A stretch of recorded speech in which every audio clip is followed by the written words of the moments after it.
찬송가 420장 함께 찬양하겠습니다.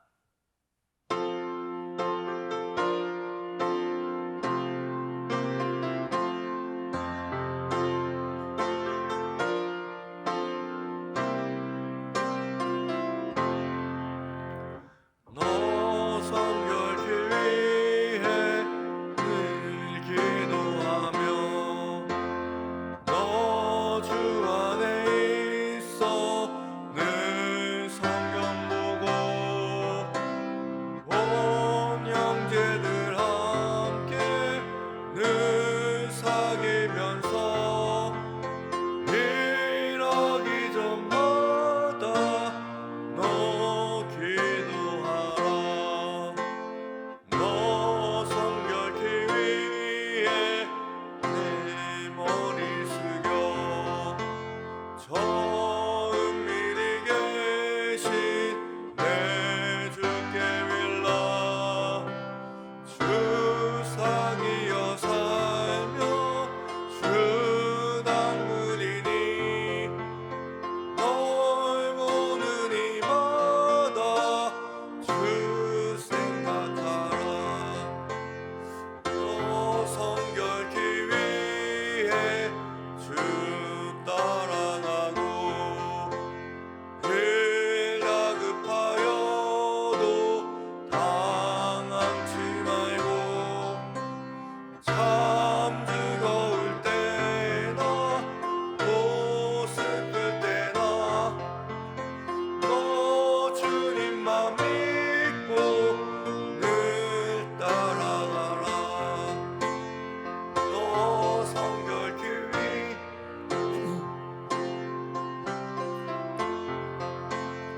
내 소원을 주께 다 맡기오라. 너 성경을 받아 주 섬겨 살면 너 천국에서 더 잘쓰리리. 이 시간 함께 기도하겠습니다. 우리의 삶의 능력은 성결에서부터 나옴을 다시 한번 기억하시면서 오늘도 우리에게 정결한 마음, 성결한 삶 주셔서 하나님의 백성답게 능력 있게 살아가게 하여 주시옵소서. 함께 기도하기 원합니다. 두 번째로 기도하실 때는 지난주에 수능을 본 우리 자녀들을 위해서 함께 기도해 주셔서 자녀들의 꿈과 또 비전이 주님 안에서 이루어져 가며 주님께서 주시는 인생의 큰 첫 관문 안에서 그 문이 열려 주님 앞으로 나아갈 수 있는 우리 자녀들 될 수 있도록 인도해 달라고 함께 기도하기 원합니다. 마지막 기도하실 때는 위임 목사님 위해서 함께 기도해 주셔서 영육 간의 강건함 주시고 또 말씀에 늘 하나님께서 부어주셔서 하나님의 그 말씀으로 우리 승리교회의 모든 성도들을 먹이며 또한 잘 인도하실 수 있도록 함께 기도하기 원합니다. 함께 기도하겠습니다.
오늘 우리에게 주시는 하나님의 말씀은 여호수아 9장 16절부터 27절 말씀입니다. 하나님의 말씀을 한 절씩 교독하여 읽겠습니다. 제가 먼저 16절 말씀 읽겠습니다. 그들과 조약을 맺은 후 사흘이 지나서야 그들이 이웃에서 자기들 중에 거주하는 자들이라 함을 들으니라.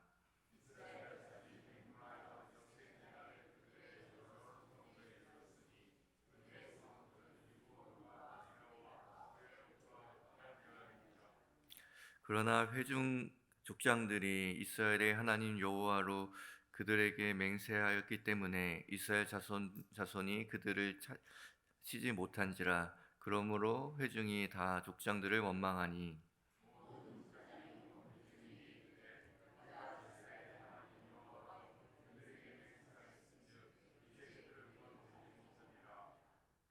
우리가 그들에게 맹세한 맹약으로 말미암아 진노가 우리에게 임할까 하노니 이렇게 행하여 그들을 살리리라 하고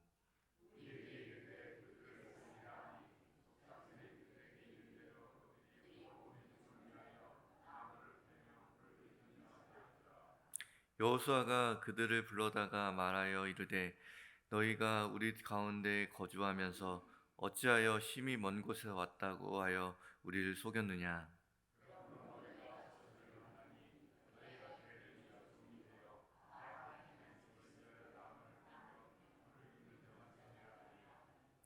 그들이 여호수아에게 대답하여 이르되 당신의 하나님 여호와께서 그의 종 모세에게 명령하사 이 땅을 다 당신들에게 주고 이 땅의 모든 주민을 당신들 앞에서 멸하라 하신 것이 당신의 종들에게 분명히 들리므로 당신들로 말미암아 우리가 우리의 목숨을 잃을까 심히 두려워하여 이같이 하였나이다.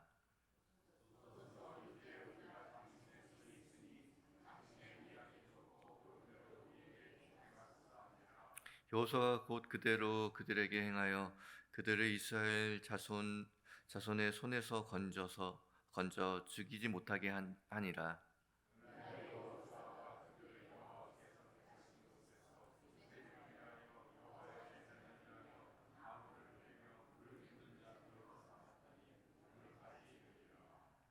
아멘.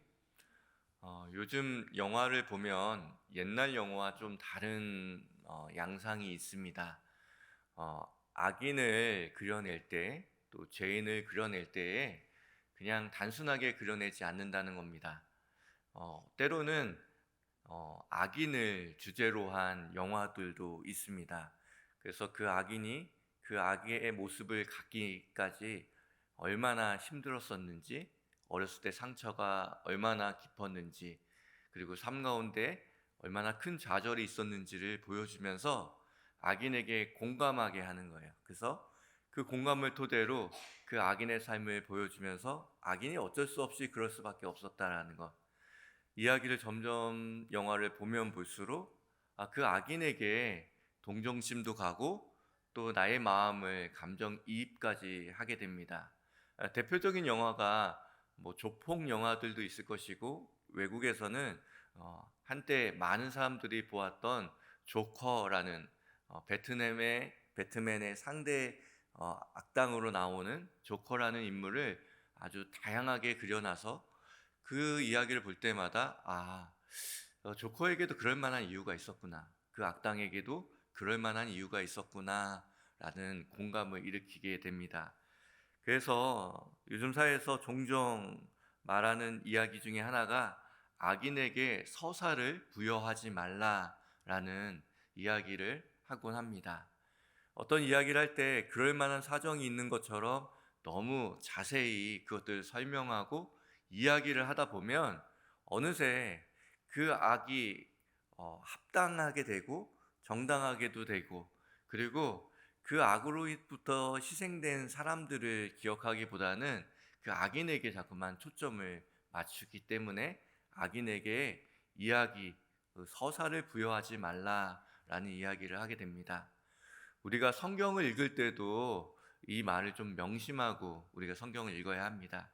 성경을 너무 이분법적으로, 성경을 너무 단편적으로 읽는 것도 문제이지만 너무 성경을 바라볼 때 이 악인도 이 죄인도 이런 사정이 있었을 거야, 저런 사정이 있었을 거야 라고 너무 감정을 이입해서 보다 보면 우리가 의인이 아니거든요. 우리는 죄인이기 때문에 쉽게 동조하고 또 쉽게 이럴 수도 있었겠구나 라는 생각을 하게 된다라는 것이죠. 오늘 본문에도 이스라엘을 속이는 악한 의도를 가지고 있었던 기브온 사람들의 이야기가 나옵니다. 이 이야기를 읽다 보면, 그리고 그 전의 이야기를 보면 얼마나 다급했으면 이렇게 꾸몄을까, 또 이렇게 이야기했을까라는 동정심도 마음에 생기게 됩니다. 하지만 기브온에게 필요한 것은 이들이 얼마나 다급했으면 이랬을까, 이들이 비록 거짓말은 했지만 그래도 결국에는 선한 의도가 아니었을까 라고 상상하는 그들의 서사를 이해하기보다는 오히려 우리에게는 그들에게 복음이 필요했구나, 그들에게 서사를 부여하는 것이 아니라 그들의 이야기를 들어주는 것에서 그치는 것이 아니라 그들에게, 기브온 민족들에게 복음이 필요했구나라는 사실들을 우리가 발견하는 게 중요합니다. 성경에는 악인들, 또 죄인들, 또 교만한 사람들, 수많은 이야기들이 쓰여 있습니다. 거룩하고 의인들의 이야기만 쓰여 있는 것이 아니라 좌절하고 죄를 범하며 악한 일들을 행하는 사람들의 이야기가 쓰여져 있죠. 그 이야기를 소개하는 이유는 사람들은 이렇게 죄인이다 라는 것을 말해주는 단편적인 면들도 있겠지만, 무엇보다도 그들에게 없는 것, 그들에게 결여된 것, 그것이 무엇인지를 성경이 드러내고 그들의 서사와 이야기에 집중하기보다 그들에게 없는 복음을 부여하시고 복음을 늘 말씀하시는 하나님을 우리에게 보여주시는 것이죠. 오늘 기브온의 이 이야기, 이스라엘 백성들을 속이면서 그들에게 접근했던 이 기브온의 이야기를 통해서 그럼에도 불구하고 하나님께서 그들에게 복음을 부여하시는 하나님의 따뜻한 그 손길들, 그들에게 복음이 부여되는 그 순간들을 포착하고 발견하시는 여러분이 되셨으면 좋겠습니다. 첫 번째, 오늘 말씀을 통해서 우리가 알 수 있는 것 한 가지는 하나님의 이름의 무게가 복음을 드러낸다라는 사실입니다. 기브온 족속들이 얼마나 철저하게 이스라엘 백성들을 속이려 했습니까? 앞에서 보았던 이 앞에 서두에 나오는 내용들을 보면 그들은 헤어진 옷과 그리고 또 신발, 그리고 낡은 가죽 부대, 곰팡이 난 떡까지 가지고 다니면서 우리가 여기까지 오는데 얼마나 많은 시간이 걸렸는지를 치밀하게 계획해서 그 이야기를 이스라엘에게 들려줍니다. 언제나 이야기는 우리에게 큰 도움이 되기도 하지만 큰 함정도 된다라는 사실을 기억해야 하는 것이죠. 이단들이나 아니면 세상에서 우리에게 서사를, 이야기를 풀어내려고 할 때에 우리는 그 이야기를 들어줘야 하긴 하지만 그 이야기에 집중하기보다는 그 이야기 내면에 그들에게 없는 것, 그들에게 복음이 없다라는 것, 그들에게 하나님이 없다라는 사실을 우리는 늘 발견해야 합니다. 그렇게 성급하게 그들의 이야기와 그들의 꾸며진 증거를 듣고 나서 이스라엘 백성과 여호수아는 결국 이 조약을 맺게 됩니다. 하나님께 묻지 않고 조약을 맺게 된 것이죠. 이스라엘 백성들이 이제 시간이 지나서, 며칠의 시간이 지나서 결국 그들이 가까이 사는 민족이었다라는 사실을 깨닫게 되고, 이 온 백성들이 너무나도 이제 극렬하게 일어난 겁니다. 이 아간이 이 물건 조금 하나 훔친 거 가지고도 아이성 전투에서 커다란 패배와 또 커다란 진노를 그들이 경험했는데, 이 사건은 그거와 비교할 수 없을 만큼 큰 사건이기 때문에 이스라엘 백성들이 난리를 치는 것도 이해가 가죠. 족장들은 무엇을 했는가, 그리고 여호수아는 왜 이렇게 경솔한 맹약을 맺었는가라는 이야기들로 이스라엘 모든 진영이 뜨겁게 달궈졌습니다. 그렇게 하면서 이스라엘 백성들이 요구하는 것은 그 맹약을 깨고 그 조약을 깨고 이제 그들을 죽이자, 그들에게 전쟁을 해서 그들을 멸절시키자, 하나님께서 말씀하시는 헤렘의 약속을 우리는 지키자라고 이야기했습니다. 그런데 이 여호수아는 그들의 말에 동조하지 않고 하나님의 이름으로 언약하고 맹세하였으니 그럴 수 없다라고 이야기하는 것이죠. 오늘 본문 18절 말씀 같이 읽어보겠습니다.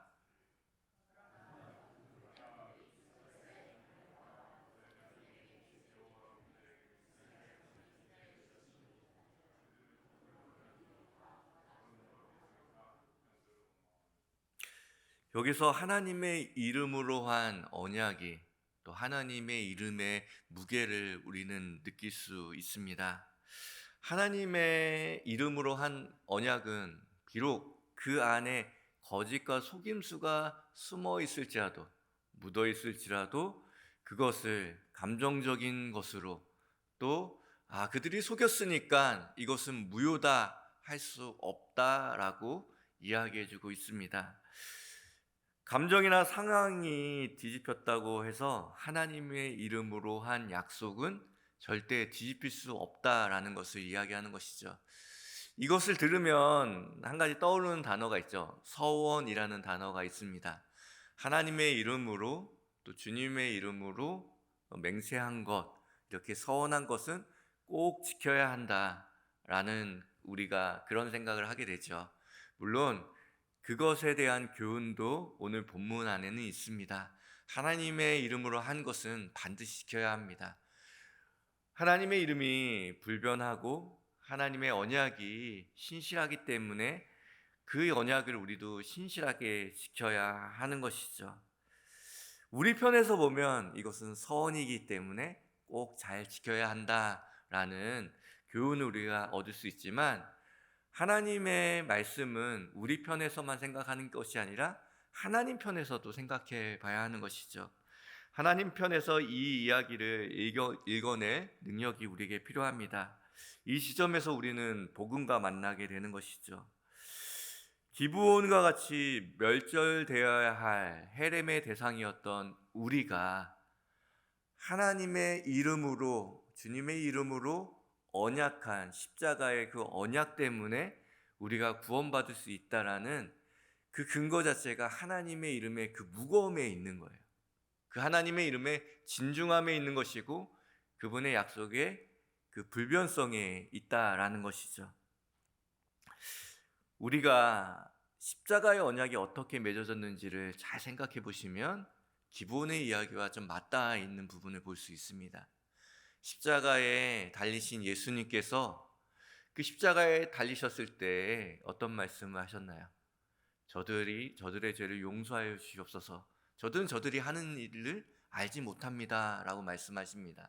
그들이 그 밑에서 십자가의 언약을 맺으시려고 하시는 예수님을 바라보면서 무엇을 했습니까? 침을 뱉고 모함을 하고 거짓 증거를 대면서 예수님을 계속적으로 괴롭혔고 또한 예수님께 채찍질하면서 그렇게 맺어진 언약이 이 십자가의 언약입니다.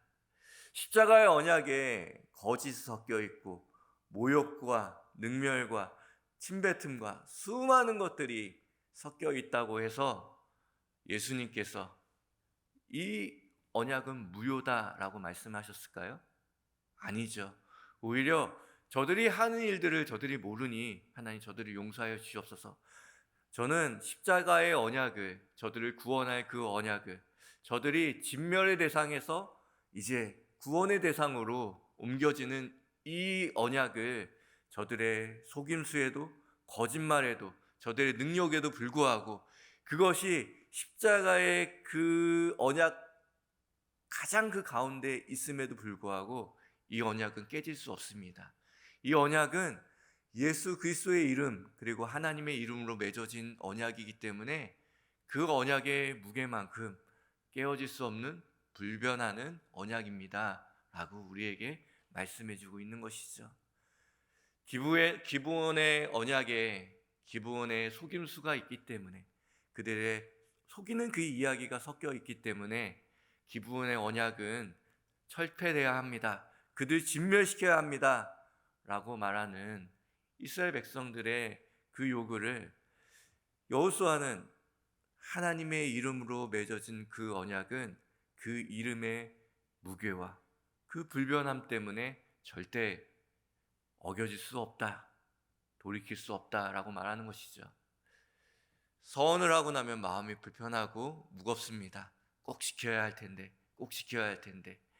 오늘 말씀은 한편에서는 그 무게감, 우리의 마음을 짓누르는 그 무게감을 이야기하는 것처럼 보여질 수도 있지만, 또 한편으로 보면 하나님께서 우리의 인생의 연약함에도 불구하고 십자가를 바라보면서 십자가 앞에 여전히 서 있다고 말하면서도 여전히 거짓된 인생, 죄악된 인생들을 살아감에도 불구하고 그분께서는 예수 그리스도의 이름으로, 하나님의 이름으로 한 그 언약의 무게는, 그 언약의 불변성은 절대 철회하지 않으신다.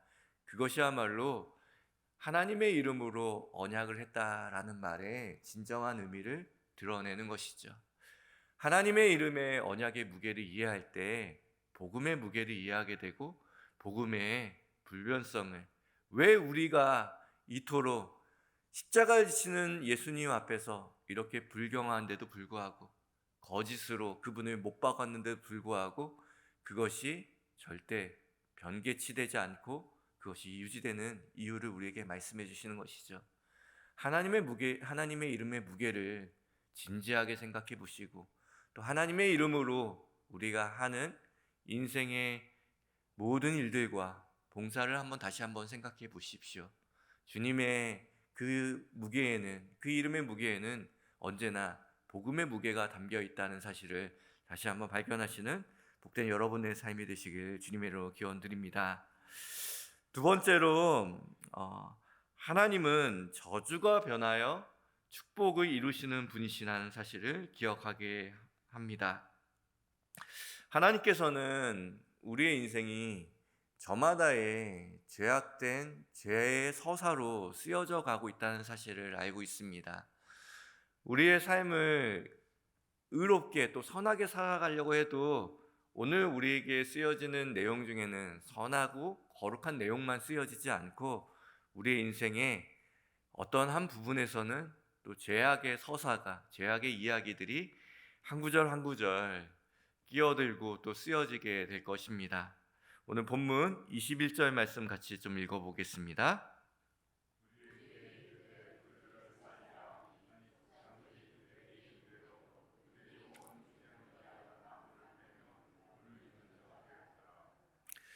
그들의 거짓된 이야기, 그리고 그 거짓된 이야기에 자신들을 표현하는 내용 중에 하나는 종들은 이라는 표현을 쓰게 됩니다. 그들은 그들이 했던 그 거짓말의 핵심에 있었던 종들이라는 말처럼, 그들은 이스라엘의 집을 위하여서 머슴 역할을 하는, 그리고 몸종 역할을 하는 종의 모습으로 나아가게 됩니다. 족장들이 이렇게 항의를 하니 결국에는 족장들과 여호수아가 낸 해결책 자체가 그들과 맺은 언약을 어쩔 수 없으니 그러면 그들을 몸종으로 씁시다, 머슴으로 씁시다. 그것이 그냥 한 대에서 끝나는 것이 아니라 대대에 이르는 몸종으로, 머슴으로 씁시다라는 이야기를 하게 됩니다. 이 이야기를 들었을 때 어땠을까요? 만약 여러분의 삶이, 여러분이 한 거짓말의 서사, 거짓말의 이야기 때문에 결국에는 여러분과 그리고 여러분의 모든 자녀들이 결국엔 대대로 이 머슴과 같이, 몸종과 같이 좀 불행한 인생, 그리고 주도적이지 못하고 누군가의 밑에서 굴복하는 인생을 계속 살아야 한다고 생각하면 이것만큼 큰 저주가 없겠죠. 그 저주를 받은 그들의 마음이 어떻겠습니까? 목숨은 건졌지만 비루한 인생처럼 보입니다. 그들이 이스라엘 백성 가운데 살면서 목숨은 부지했지만 그들은 목숨만 부재한 것이지 아무것도 얻을 수 없는 저주를 받은 인생처럼 보여집니다. 실제로 여호수아는 이 23절 말씀을 시작하면서 저주를 받았다라고 이야기하는데요. 그러나 그 뒤에 나와 있는 말이 더 중요합니다.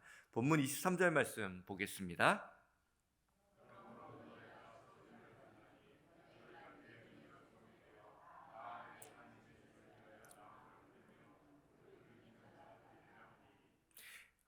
앞서 읽었던 21절 말씀과 23절 말씀은 똑같은 말씀처럼 보이지만 21절 말씀에는 온 회중 이스라엘 백성들을 위한 나무를 짓는 것 그리고 물을 떠오는 것 그 일들을 평생토록 아니 대대에 거쳐서 해야 된다. 이 저주를 이야기하는 것처럼 보입니다. 그런데 23절 말씀에 보면 여호수아가 이 명령을 이 이야기를 전하고 이스라엘 백성들에게도 전하고 기본적에게도 전할 때는 이 단어 하나가 바뀌는데요. 온 이스라엘이 아니라 하나님의 집을 위하여라고 이야기합니다. 이 말은 그때 당시에 성막 아니면 또 이후에 대대에 거치고 나면 솔로몬의 성전에서 물을 짓고 그리고 장작을 패는 일, 그 성전의 일꾼으로 부르는 일들이 그들에게 허락된 것이죠. 21절의 말씀에 보면 그냥 이스라엘에게 노동력을 주는 노예에 불과한 몸종에 불과한 저주처럼 보이지만 하나님께서는 여호수아의 이 말을 통하여서 너희들이 그런 몸종이 아니라 하나님의 전을 위해서 하나님 나라의 그 정당한 일꾼으로 쓰임받게 되겠다라고 그 저주를 바꿔서 축복으로 바꾸시는 것이죠. 하나님께서 아담과 하와가 이 범죄를 하고 나서 수많은 징벌을 막 얘기하시는 것처럼 보입니다. 좀 너무하다라는 생각이 들 때도 있습니다. 저주를 받아서 땅을 갈아도 농작물이 나지 않고 해산의 고통을 주고 정말 삶이 다 무너지는 것처럼 보여지지만 그 이야기의 맥락의 끝에는 무엇이 나옵니까? 예수 그리스도를 보내시겠다라고 말씀하시면서 뱀의 머리를 상하게 할 것이다 라고 말씀하시면서 원시 복음을 주시는 것이죠. 여호수아의 이 말 단어 하나를 바꾸는 그 일로 기브온은 저주가 아니라 하나님 나라의 정당한 일꾼의 역할을 감당하는 축복을 얻게 되는 것을 보게 됩니다. 저주가 변하여 축복이 되고 징벌이 변하여 사명이 되는 것이죠. 우리의 삶에서 경험했던 일들이 기브온 민족들에게도 이루어지고 있는 것을 우리는 볼 수 있습니다. 그래서 그들은 목숨만 겨우 건진받은 사람들이 아니라 하나님 나라의 백성의 몫을 감당하고 하나님의 복음의 이야기, 성경의 이야기 곳곳에 그들의 몸종으로 노예로 살아갔다라는 것이 아니라 그들은 하나님 나라와 그 백성들을 위해서 그들의 몫을 했다라는 것을 보여주게 됩니다. 여호수아 21장 17절 말씀에 보면 기본 주민들의 성읍은 레인의 성읍이 됩니다. 레인들과 함께 도와서 하나님의 성전을 돕는 일들을 행하게 되죠. 그리고 우리가 너무나도 잘 알고 있는 일천 번제가 어디에서 드려집니까? 기브온 산당에서 드려지는 것이죠.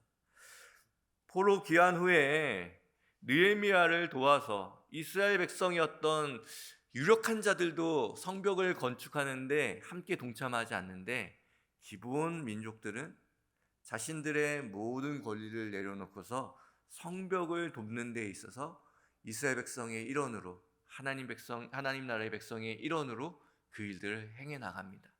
곳곳에 하나님 백성으로서의 주체된 그 마음과 그리고 그 의식을 가지고 내가 하나님 나라의 일꾼이다, 하나님의 성전 섬기는 그 사람이다라는 그 주체의식을 가지고 노예가 아니라 하나님 백성으로 살아가는 모습들을 보여주게 되는 것이죠. 이처럼 하나님께서는 겉으로 보기에는 저주처럼 보여지지만 우리에게 그 저주가 변하여 축복이 되고 그 형벌이 변하여 우리에게 사명이 되게 만들어 주시는 분이십니다. 그것이 복음의 무게이며 또 복음의 깊이겠죠. 오늘 이 말씀을 통하여서 여러분에게도 우리에게 주어지는 모든 상황 가운데서 하나님께서 풀어가시는 그런 모든 이야기 안에 복음이 담겨 있고 그 복음의 능력이 담겨 있음을 다시 한번 기억하며 하나님 앞에서 우리의 죄악의 서사가 아니라 주님이 우리에게 부여하시는 복음의 이야기로 오늘 하루를 써 나가시는 복된 여러분의 삶이 되시기를 주님의 이름으로 기원드립니다. 기도하겠습니다. 하나님 아버지, 오늘도 우리 안에 죄악의 이야기가 아니라 복음의 이야기를 써 내려가시는 주님을 찬양합니다. 오늘 우리의 삶이 복음으로 빛나게 하여 주시고 우리의 삶에 쓰여진 복음의 이야기가 좌절하고 절망하는 모든 사람들의 삶 가운데 희망의 이야기가 되길 소망합니다. 그러기 위해서 오늘도 성결하게 주님 앞에 머물며 주님 앞에 더욱더 나아가기 소망하오니 오늘 하루 주님의 이야기로 가득 찬 인생으로 살아가게 하여 주시옵소서. 지금은 우리 구주 예수 그리스도의 은혜와 하나님 아버지의 만극하신 사랑하심과 성령님의 교통하심이 오늘의 삶의 복음의 이야기를 주님과 함께 써나가는 우리의 복된 승리교회 교인들 머리머리 위에 또한 그들의 삶과 일터와 그들의 인생길 위에 주님께서 피로 값져 사신 우리 승리교회와 세계열방 가운데 이제로부터 영원까지 함께 하시기를 간절히 축원하옵나이다. 우리 들은 말씀을 기억하시면서 기도하기 원합니다. 우리의 어떠함에도 불구하고 우리에게 신실한 그분의 언약을 지키시는 하나님만을 붙잡고 복음의 이야기를 오늘도 써나가게 하여 주시옵소서. 기도하기 원합니다. 이 새벽에 가지고 나오신 개인의 기도 제목 놓고 함께 기도하기 원합니다. 기도하겠습니다.